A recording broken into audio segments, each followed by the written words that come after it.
Welcome, everyone, and thank you for participating in the Big Brothers Big Sisters virtual conference. We're delighted you've joined us for this training session today. I'm Tanya Gibson, Vice President of Diversity, Equity, Inclusion, and Human Resources at Big Brothers Big Sisters of America, and we're excited to present Chat and Chew Lunch Session, COVID-19 Implications for Communities of Color, presented by Dr. Shirley Davis and Dr. Shelton Goode.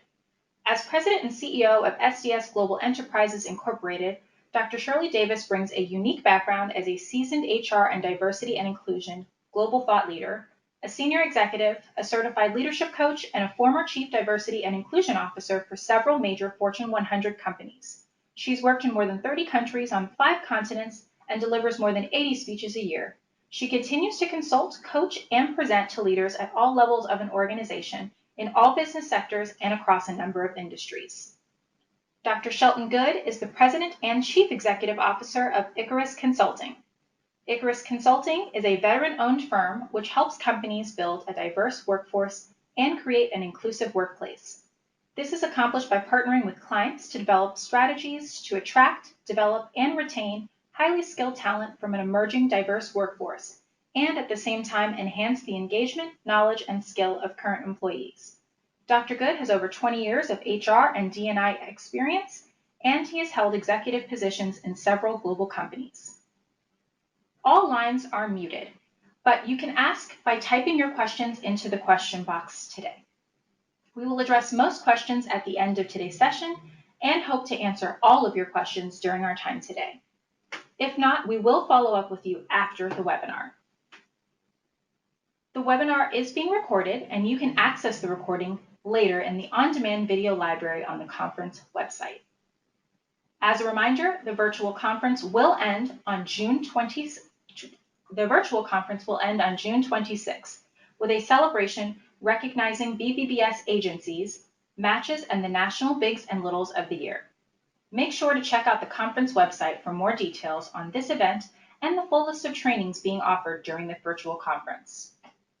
We would like to begin with a brief survey to familiarize ourselves with today's audience.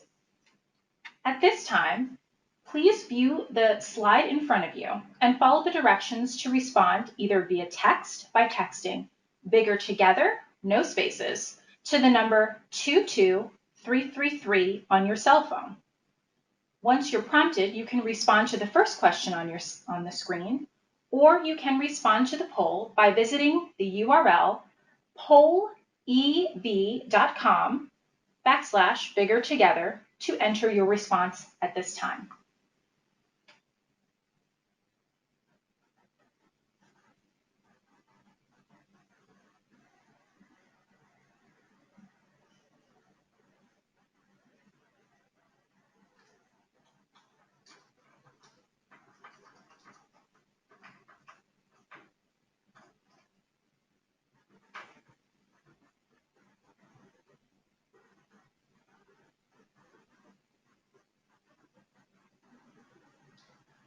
You'll have 10 seconds left to complete this poll. So if you're able to, please either visit pollev.com/biggertogether to respond to the question, or you can text bigger together, no spaces, to the number 22333. And once prompted, you'll be able to enter your response on your cell phone.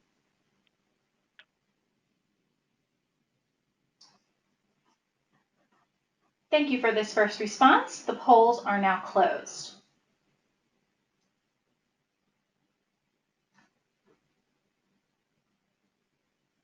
We'll now move on to our second question.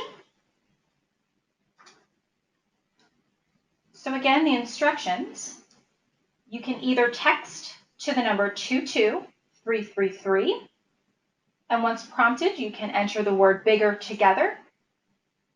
Once you receive the prompt, you'll be able to then answer the question for number 2, which is what is your age, and be able to answer A, B, C, D, E, or etc.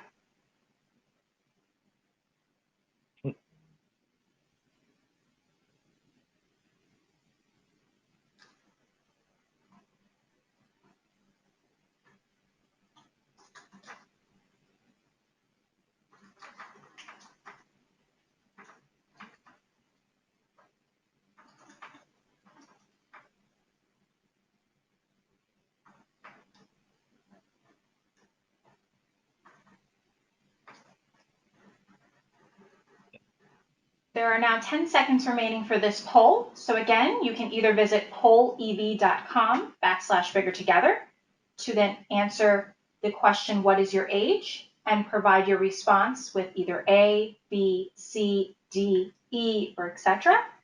Or you can enter your answer on your cell phone by texting the number 22333 and entering bigger together. Once prompted, you'll then be able to enter your answer, A, B, C, D, E, etc. And polls are now closed. Thank you so much for your participation. At this time, I would like to introduce to you our two speakers for today's Chat and Chew session, Dr. Shelton Goode and Dr. Shirley Davis. Well, good afternoon, everyone. It's great to be here. I am thrilled to be partnering with my friend and colleague and co-laborer in this work of diversity, equity, and inclusion. Thank you for joining us again. And again, for those of you who had the opportunity to join us yesterday, welcome back. Hey, Shelton, how are you?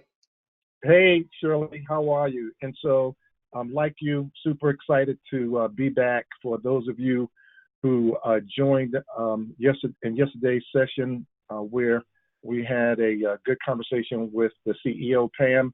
Welcome back again today, and thank you for your questions yesterday, and thank you for your participation in the poll. So let me set a little bit of context for what you're going to experience today. First, in the spirit of total transparency and candor, Dr. Davis and I have known each other for a long time. There is no one in this space that I admire more. She has been recognized by everyone in our field as one of the top leaders in the field. So you're gonna experience a candid, authentic, courageous conversation between two people who are experts in the space, but we also know and admire each other. So an hour is not going to be enough time. Shirley and I have been talking about this and tried to get this narrowed down, but just because of everything that's going on, it's not going to be enough time. So let me say ahead of time, we encourage you to reach out to us after the session if there's a question or an issue that you want to continue the dialogue on. At the end of the session, Tanya will be sharing our social media and email information. We encourage you to do that. We're going to it's going to be a conversation between me and my friend, but we're also going to make it interactive. We'll stop, and we'd like to hear your thoughts and reflections on what we're talking about, as well as solicit your questions both during and after the session. So with that, we're going to jump right into this. Tanya, thank you for that generous introduction.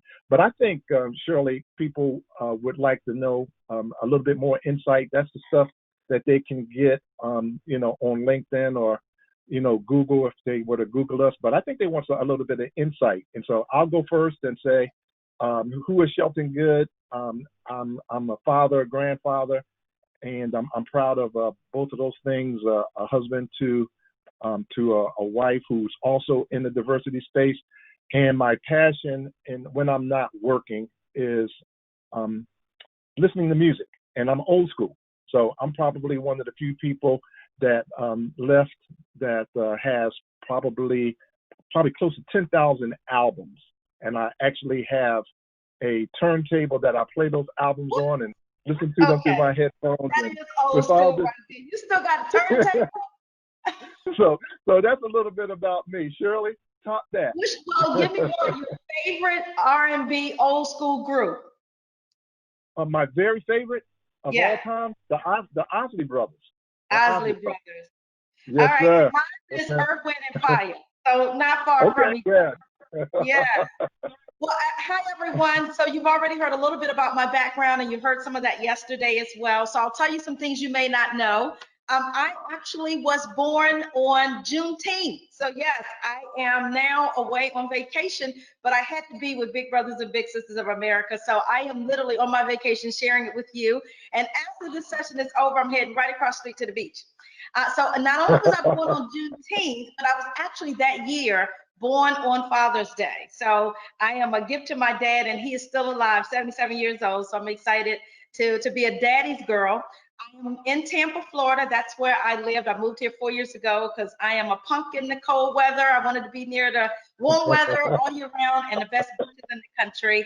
And I'm an HGTV junkie. I absolutely love House Hunters International, all kinds of flip-flops, everything. So I'm an HGTV junkie and a movie buff. So that's just a little bit more extra about me. And I have a daughter who is 26. And I like to say that because every time we go out somewhere, people always say we look like sisters. So I am easily able to say I am 50-ish, looking 30-ish, feeling 20-ish. So anyway, welcome everybody. It's great to have you. Well, Shirley, I know that I speak for myself, for Pam, and then the 581 participants that we currently have Nice. join us today when we say happy birthday. I'm not going to embarrass you by doing my Luther Vandross impression, but when we're off camera, I'm going to call you and sing happy birthday to you. Sing it on my voicemail. All right. Well, let's go ahead and jump into this. There's so much going on, Shirley. I'm sure you, like me, are busy these days. Everybody is calling to ask us advice and counsel on things we've been talking to them about for years. We now have a captive audience with open ears. So tell me, your phone's ringing off the hook. Tell me, what's keeping people up at night? What do they want from you? Tell me what's going on with you. Yeah. So my world absolutely flipped upside down about 2.5 months ago with the pandemic, right? This global pandemic took everyone by surprise. And then the second pandemic hit, right, where we're seeing the economic downturn and we're seeing the impact that it has had. COVID-19 has had even more so disproportionately in the Black community and people of color.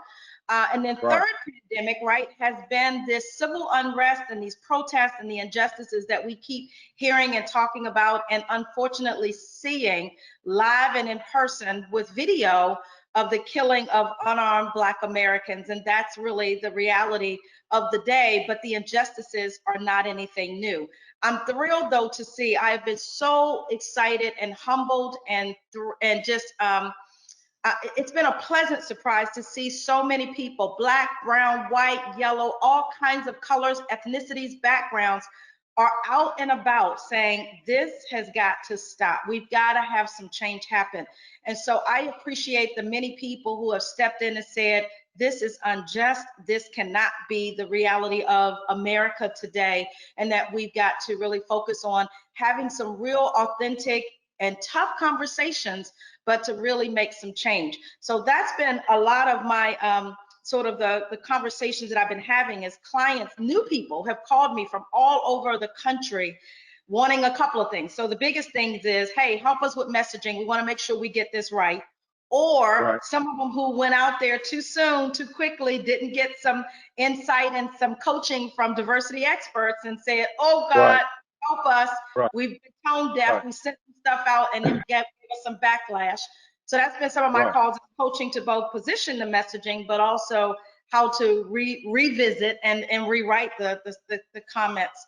The second thing has been listening sessions. So we've got 18 over the next couple of weeks, and then in July it's over 20 something we've been scheduling all day, because people want to now, and I've been so again proud of everyone really wanting to lean in and have these conversations that have really been considered taboo and sort of sweep it under the rug, don't want to hear it, don't want to talk about it. But now people are saying, is this really what's been happening? I've been sort of in a bubble. My white counterparts, my white friends and colleagues, I had no idea. Let's talk about it. I love to listen. I love to learn. So we've been doing a lot of listening sessions. And then, it's not enough, Shelton, to do a statement and then listen. Then you got to do something. So we're now, consulting and coaching with them on helping to build strategies to help stamp out the inequities in their systems, in their institutions, and their policies, and then do some training and education. Right. What about you? And yeah, the same. They're absolutely the same. Everybody wanted to rush to put out statements, and I tried to get people to take a breath and to think through the statement. But then, what are you going to do Yeah. Following the statement, because I try to help them understand that your employees are watching. They want to know what you're going to do. Your customers, and we've seen even just this morning, right? PepsiCo and Quaker Oats are now having to, Yes. look at something that people have been telling them for years. Yes. You need to look at that brand, and so it's like, what are you going to do? Your customers, your shareholders, your vendors, your employees, they want to see action, and we see every day now this global movement, and I'm telling people, it's not a moment. This is a movement. So be prepared to take actions that are going to have sustainable results, because people are not going to settle for anything less. So any symbols, any signs, any traditions, any norms, anything that that reminds or celebrates oppression, it's got to go. NASCAR, no more Confederate flags. I mean, come on, this is not new stuff.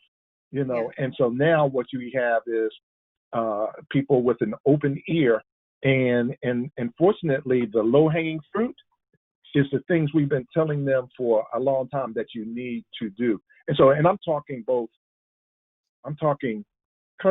companies, communities, and the country, the military, looking at removing, changing the names of military bases, something that's near and dear to me, being an Air Force veteran.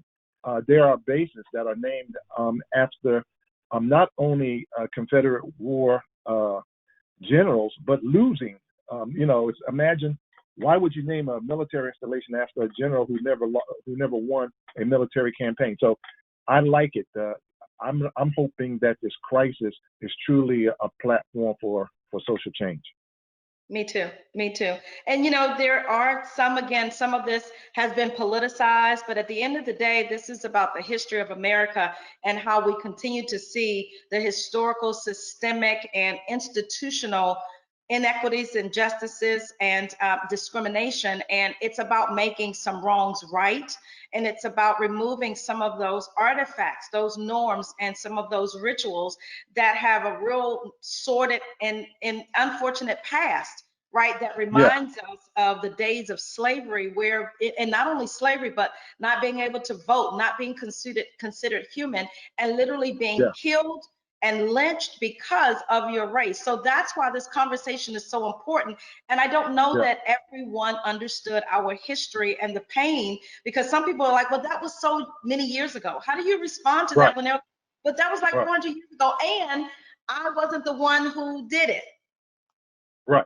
Yeah. And Shirley, it's not about us. I mean, we're professionals. We oftentimes have to tamp down our own personal feelings as we try to help, companies and communities navigate through this. But, I had a colleague that says, well, Shelton, why are people protesting and looting and stuff? I said, let me hold on.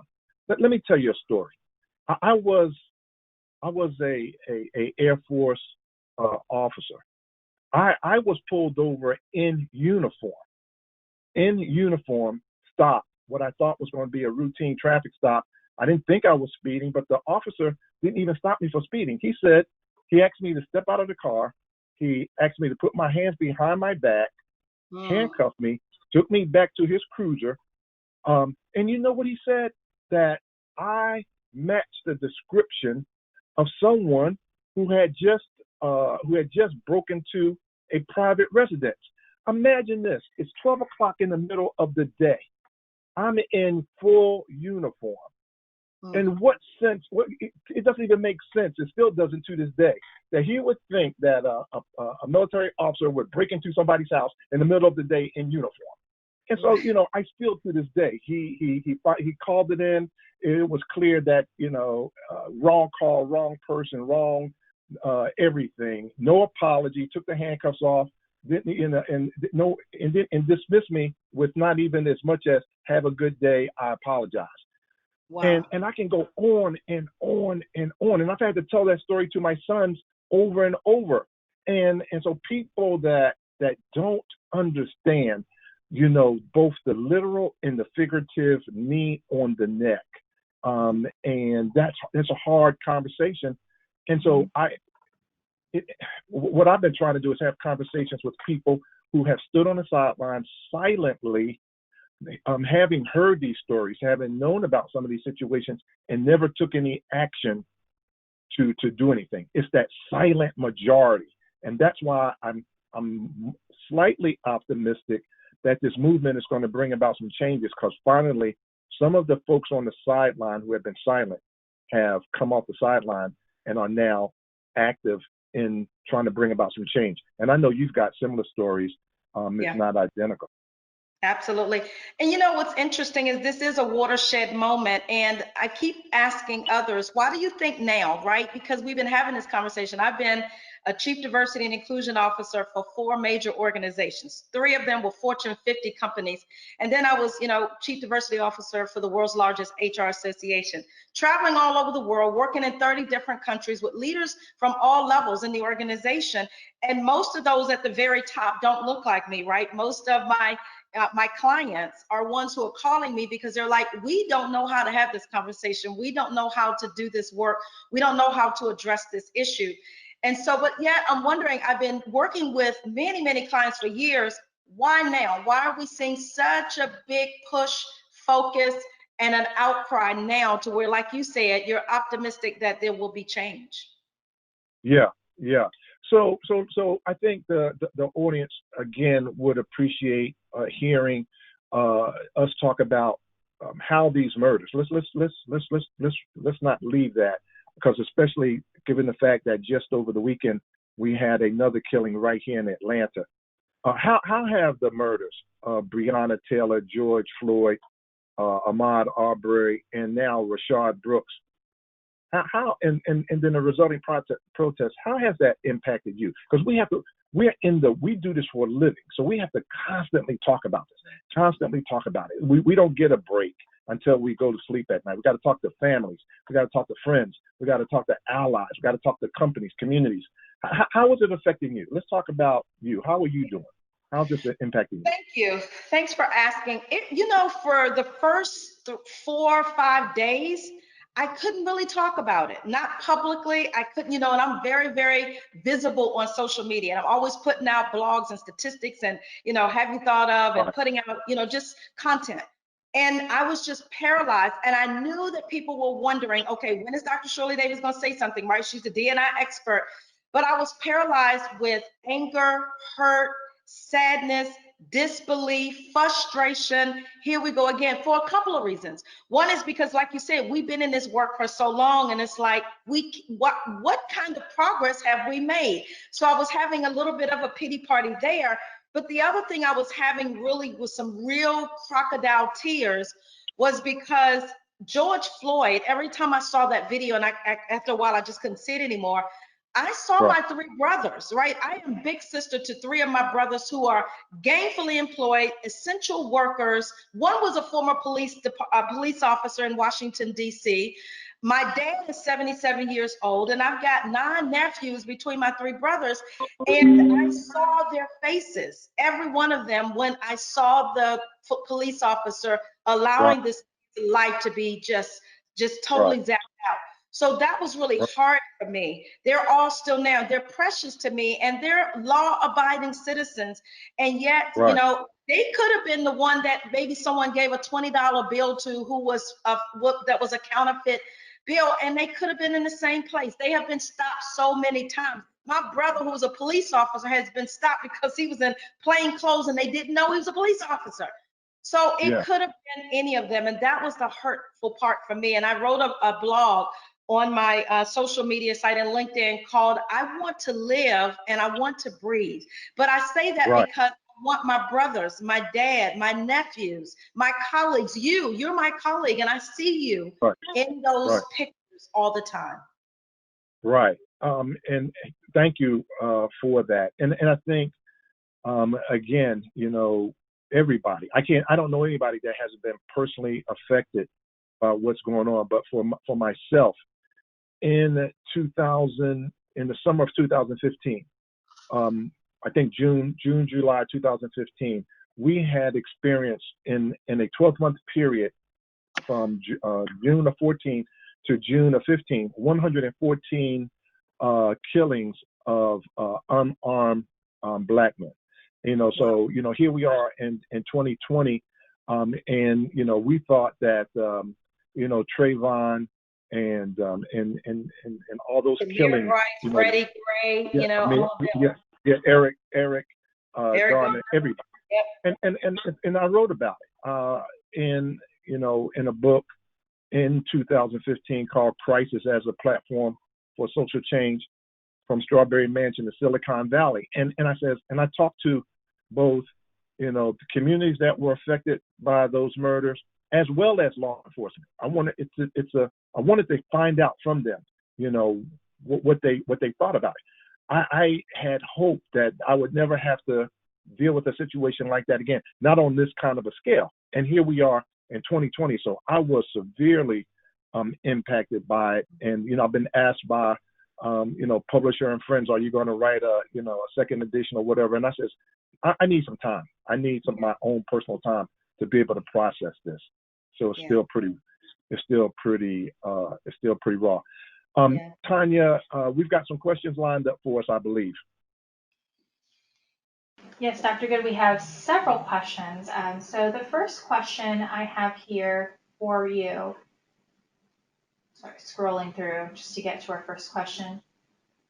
This person said, what do you think about Big Brothers Big Sisters partnering with police officers and law enforcement in a program that we call Bigs in Blue or Bigs in Badges, depending on the agency? And as a follow-up to that, do you think that we at Big Brothers Big Sisters should accept Department of Justice funding? So I'll give you a quick answer to that. I'll be very candid. I was not aware of either one of those things. And I think what someone's asked me, so what do you think about it? I don't like and would prefer not to answer questions off the top of my head without knowing all of the details. But I will say that obviously that would have been a great question to ask of Pam yesterday. And I'm sure she's getting a lot of questions. The board, all of the different clubs and their boards. Those are things that they're going to have to look at. I will answer the question by this before I toss over to Shirley. I am dealing with a lot of companies who are being asked things like, the company has given money to political candidates publicly, as on a record of giving money to political candidates who are not in support of the movement. And I can tell you what I've told them is that you're going to have to look at that, and you do not want to be on the wrong side of history. Keeping in mind, I know companies, give to both parties and to try to advance what they believe is in the company's best interest. But the companies are now, their shareholders, their board of directors are going to be asking them questions that they've never been asked before. And I believe what the participant is asking Big Brothers and Big Sisters is, are those policies that are being looked at? And so I think that's a question for Pam. Shirley, I don't know if you want to weigh in on that from a person.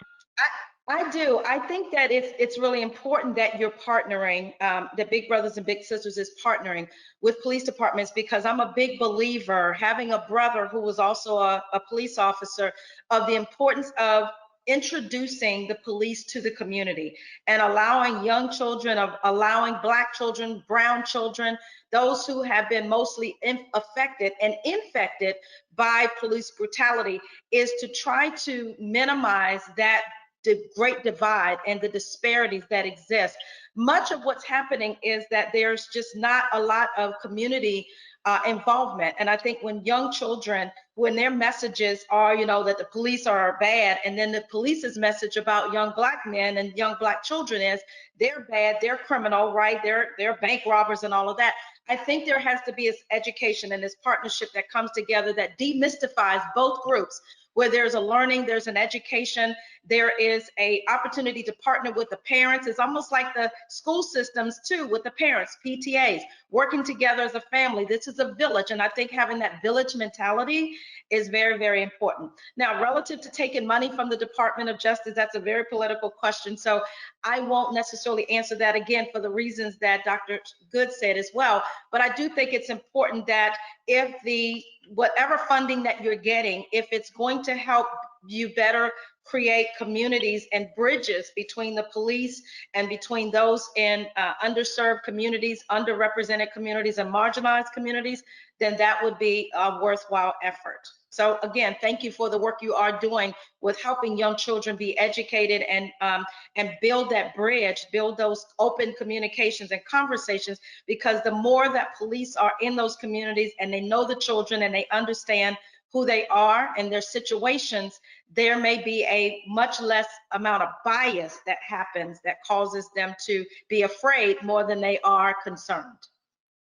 Yeah, and before we go to the next question, I in North Philadelphia participated in the Police Athletic League, PAL, basketball leagues and things like that. And so we're talking during the period of the 70s. But the law enforcement, Philadelphia Police Department drove the agenda. What I would say to Big Brothers, Big Sisters, or any organization, as you look at your relationships with anyone that is that's right now going to be called into question or going to be scrutinized, is the agency should drive the agenda. And I think to Shirley's points, Dr. Davis's points, there are objectives that could be served, but I believe that the agency and the constituents of the agency should drive that relationship rather than it being driven by law enforcement's agenda. We got another question, Tanya? We do. The next question, you had mentioned earlier in your conversation, what are you going to do? And so this person is affirming that and then asking, what are the actions we can take in our communities through our agency for the children and families that we serve? Shirley, let me jump on that one because me and Pam did not get to that. So I'm going to take only 10 seconds because it was one of the areas that I wish we had gotten into yesterday because I was going to ask Pam, let's talk about some of the things that Big Brothers, Big Sisters is doing and doing well. And I know that Pam would want me to reiterate and kind of share what her and I had talked about off camera before our session, which is the fact that Big Brothers, Big Sisters, what's embedded in your DNA is these grassroots, that you're a grassroots organization, that you're serving a population that is 70+% people of color, and your food drives and your grassroots efforts, a lot of you are already doing a lot of good things. So I would say continue to do the good work that you're already doing, and then the people that you're serving, go ask them where you could better serve and help them. Shirley? Yeah, I mean, I think you're right. The organic and grassroots efforts are really, really key and critical. I think, too, the other ways that you can continue to help is to continue to provide community services, community education, having, community town halls and having conversations so that people are getting to learn more about each other and to learn more about the availabilities of services. Because one of the things that we saw with COVID-19 was that it hit the Black community harder than any other community.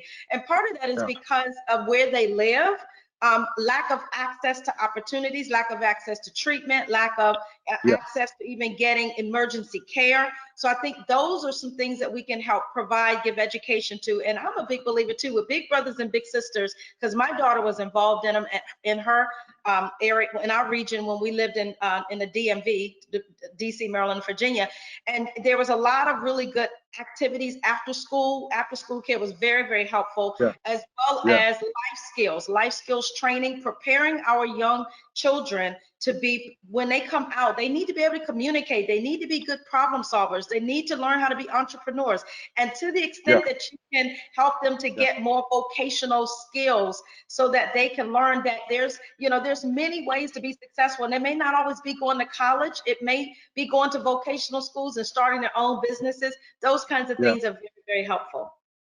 Yeah, and if you really want to get tactical, it's the two things that I am extremely passionate about, and that is disparities that I think that Big Brothers Big Sisters could help, and that is around the technical divide. If you guys could, there are kids that go home and don't have access to high-speed internet or internet at all, and trying to create some literacy around technical technology skills. And then the other one is around finances, is that we really need to do a better job, especially considering you're serving a population of 70% or more people of color, enhancing financial skills and financial literacy at a much earlier age. These things are not being taught at schools, so agencies like nonprofits, churches, agencies like Big Brothers Big Sisters have to step into that gap. But those are the two things I'm personally passionate about. Let me add one other thing to that too. This is for the staff, is that I appreciate that we're serving, the community. Like you said, 70% of them tend to be people of color. But I'd also too say, please ensure that you're trying to attract more diverse talent, visibly diverse talent that looks like the children and the communities that you serve, so that they see a example and a model of someone who has, skills and experience and positions and title and power and authority. So as much as you can, because I saw too the earlier part of this, Shelton, was 70% or more of those who are joined are white, right? And not that that's a bad thing, but I'm just saying, if you're serving a more diverse community, and I say this to all organizations, corporate and private and federal sector, please try to look more and be able to relate better so that you can ultimately serve the communities that you work in and do business in. Absolutely. Tanya, you want to squeeze in one more? Because there's one question that I just absolutely want to talk. There's one topic that I definitely want to talk to Shirley before we run out of time. But I do want to also answer as many questions as we can. So let's take another. Yes, we have many more. So what I do want to say to our attendees, if we don't get to your question on the live webinar, we will be able to respond individually to your questions. So please continue to enter your questions if you'd like us to respond if we're not able to do so on the call today. So the last question, or possibly the last question, is, are there any resources that you would suggest that individuals look into, especially those of us that are white and are hoping to learn more about how we can make a systemic change in our organization, communities, and country overall? In other words, what is the first step you would suggest we take to learn and be more open-minded, besides just reading books and articles, watching the news, etc.? Oh boy, that's so funny, because that's exactly the topic that I wanted to talk about. Is this topic of allies. So what I'm going to do, I'm going to take a breath because I'm going to go to my good friend, Dr. Davis, have her respond first, and then I'm going to piggyback on that, because that's the exact topic that I was going to bring up to next to her, because we as experts are being asked this, and we expect it. But what I'm hearing from a lot of people, particularly in the Black community, is how many questions they're getting like this from their white friends, family members, colleagues, neighbors, and they are beginning to feel a certain way about the question. But they're acting us as experts. So Shirley, I'm gonna come to you first. So a couple of things. I heard, what can we do in addition to books and that kind of thing? But that is very important. There is a couple of great movies that's out that I would say, if you want to really understand the Black experience and the hurt, the pain, and the trauma, that there's a couple of things out there. So for example, recently Warner Brothers made it available, and I think it's on demand now for free. Just Mercy is a wonderful, wonderful, great movie, wonderful acting. So stars Jamie Foxx and Michael B. Jordan. Those are really great actors, but the storyline, which is a true story, really, really does give you a good sense of institutional racism and how it's affected us.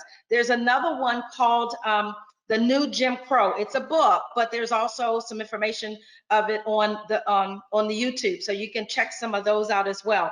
I know a lot of you, especially my white counterparts that's joined us today, have been hearing a lot about Dr. Robin DiAngelo's book on white fragility, why white people don't like to talk about this tough topic called race. I think that's great because she totally wrote it as a white woman to her white colleagues to say, here is what we need to think about. Here is how we need to really be more thoughtful and really check ourselves as well too, with the white privilege and power that we do have, and how we can be better allies. So that's another great one.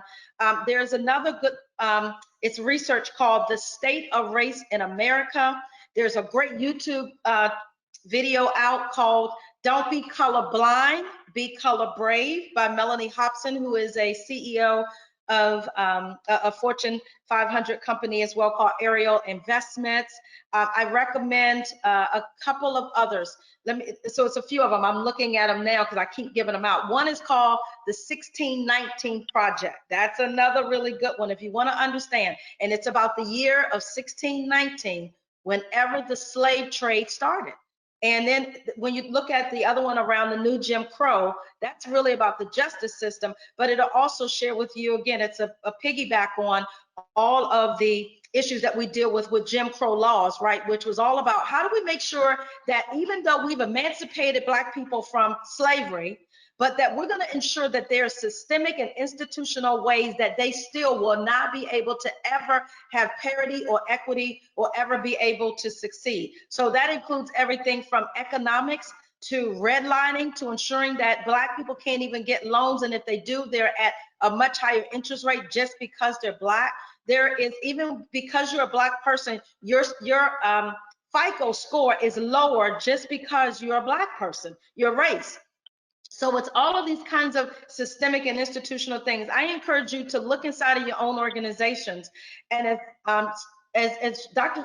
Goode was saying, become allies. Look in your organizations and look where you can stand up and speak up against inequities, against microaggressions, when people are marginalized or when people aren't getting access to opportunities, when they're not being treated fairly, when you know that they're the first ones to be fired. They won't get hired because their skin color, but yet someone wants to hire someone that looks like them, that came from their same community, that came from their same background, their same college or university. As a white person, and I so appreciate the question, is that it's really not our job, even though now it's our job, me and Shelton, because we get paid to do that.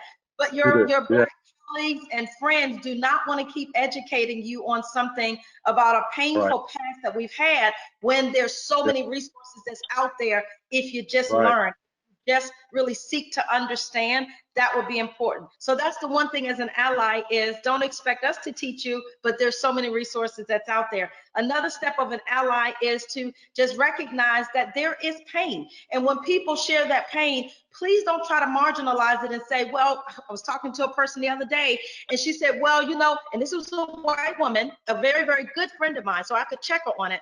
But she said to me, well, I've been marginalized as well too.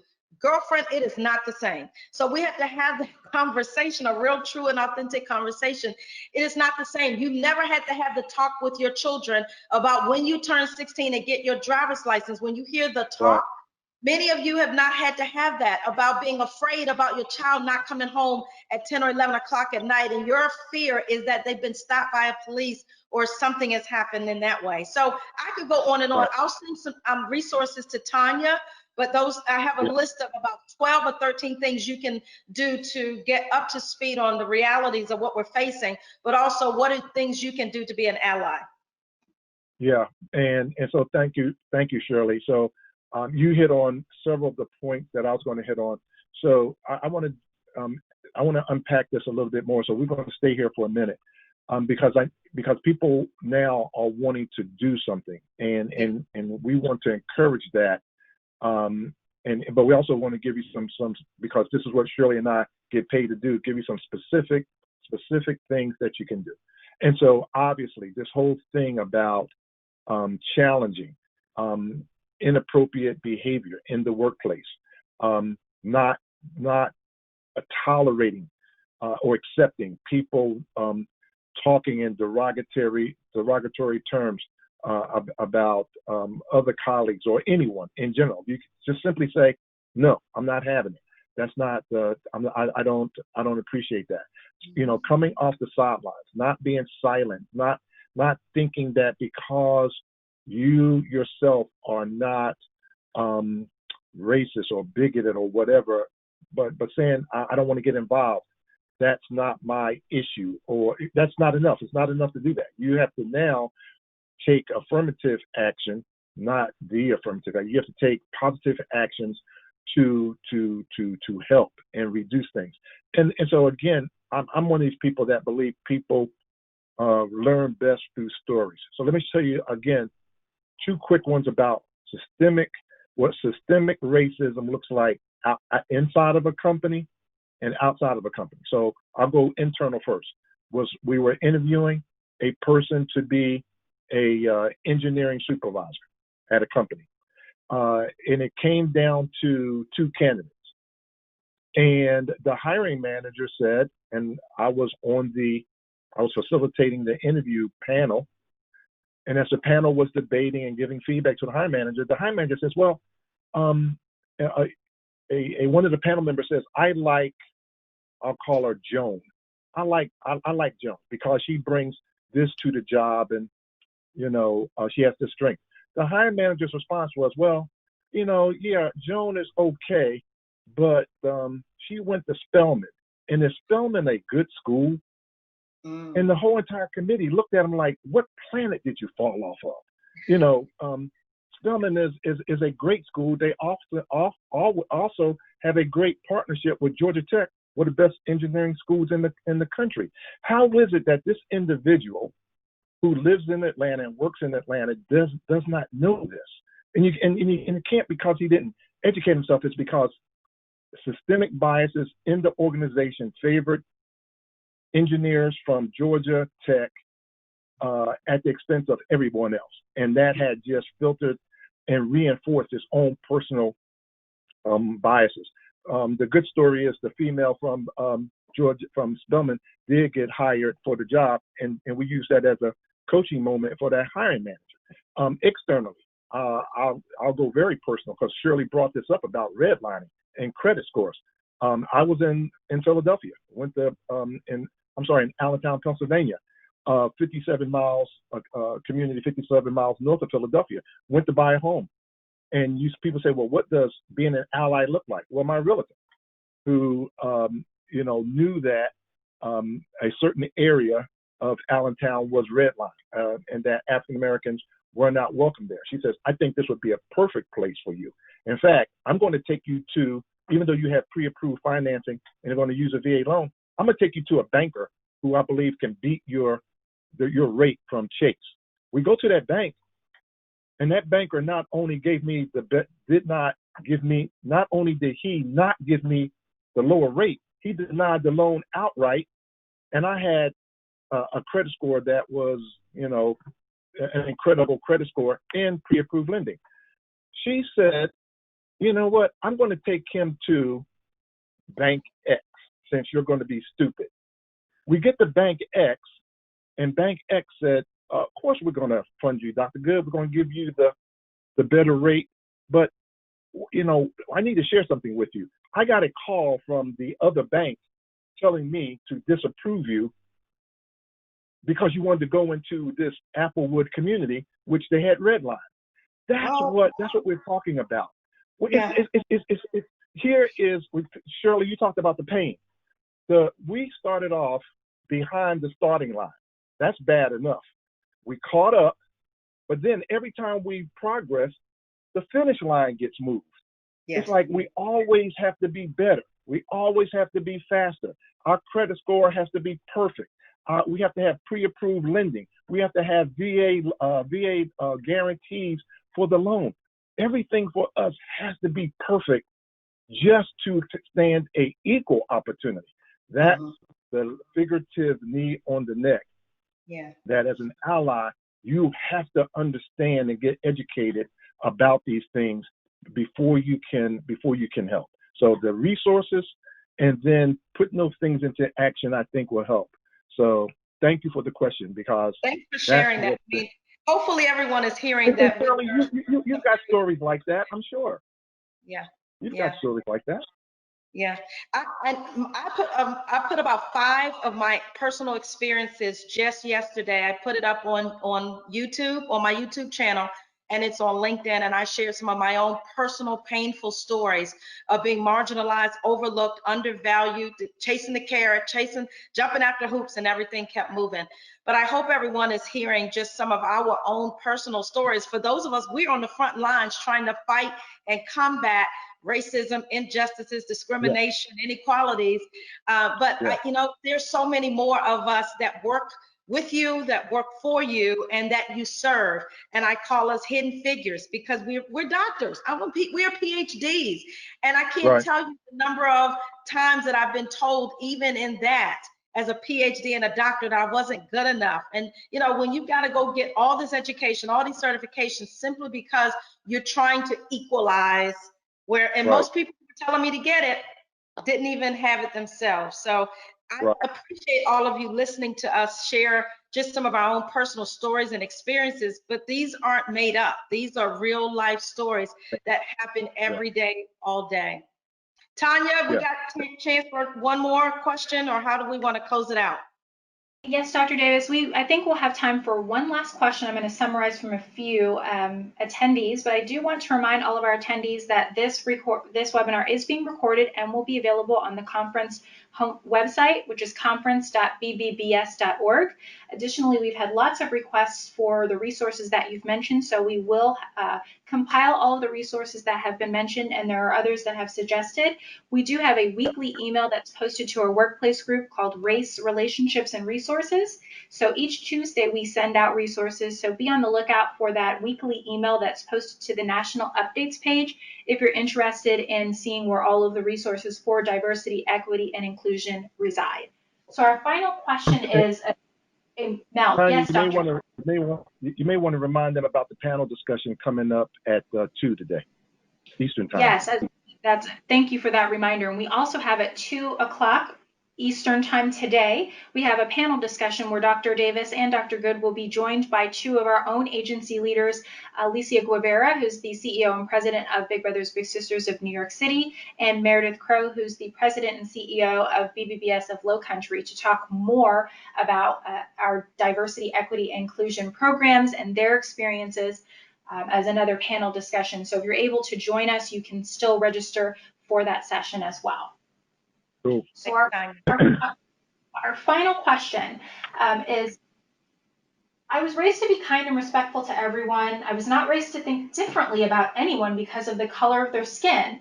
And so this person wants to know, they feel pressure to understand and know how to lead their organization because they're honestly lost. And so it's essentially, how do I help as a white ally, although I see color blindness, right? We hear this a lot, that I was raised to not see color. Everyone is equal in my eyes. So what do you say to someone who is trying to understand what to do next and how to help? Shirley? Yes, and actually that gets to unconscious bias, right? Even though you may have been taught that, not to see color blindness, meaning I understand it. I understand that you were taught basically not to treat people any differently because of their skin color, their age, their gender, and that's a really good, honorable thing.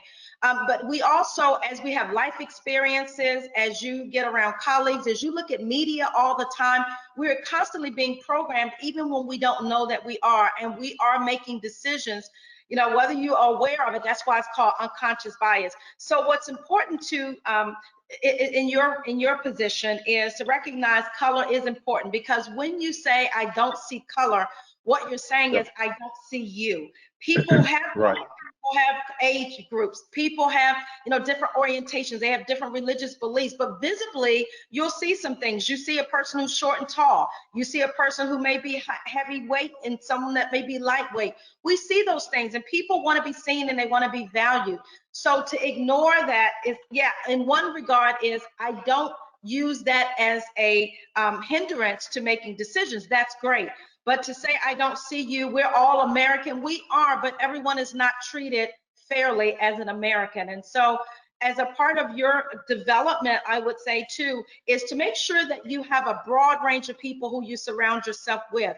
Be sure to have those open and honest, transparent conversations. Be willing to ask for feedback and ask for people to give you any thoughts that they may have on how you treat them and how they feel, around you. Do they feel valued? Do they feel respected? Think about some of the decisions that you made. Who have you continued to hire over time? Who do you tend to give preferential treatment to? Who do you put in special assignments, right? And who do you not? Who is in your inner circle and who's not?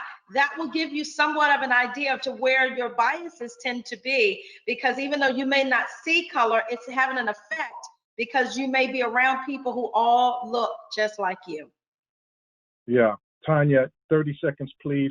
Because I know someone is asking, Dr. Goode, Dr. Davis, what do you guys want? What do you want? And I would say what we want, and what and I don't want to come across on though I'm speaking for every Black person, but I think I can safely say that what we all want is what the country is supposed to be about. Right now, it's a two-state nation. We want one nation, under God, indivisible, for liberty and justice for all. We want the same things everybody else wants. Tanya, we'll toss it back to you. Thank you. That was a great conclusion, Dr. Goode. Dr. Davis and Dr. Goode, again, thank you for your time, for addressing today's questions and being so authentic, open, and honest with the attendees. Again, to all of our attendees, we do have another DEI session today at 2 p.m. Eastern Time. You can still register for that panel discussion going to the conference website at conference.bbbs.org. I've also provided that information in the chat if you need to write that down, as well as where you can find all of the resources that we will share with this group. If you visit our national updates page on our workplace group, we provide a weekly Tuesday communication that's entitled Race, Relationships, and Resources, where we will list out these and other shared resources for the network. We want to thank Dr. Shelton Goode and Dr. Shirley Davis for your time and expertise. Thank you so much to our attendees and have a wonderful day. Thanks for being brave and courageous, everyone. Great to see you all. Yeah.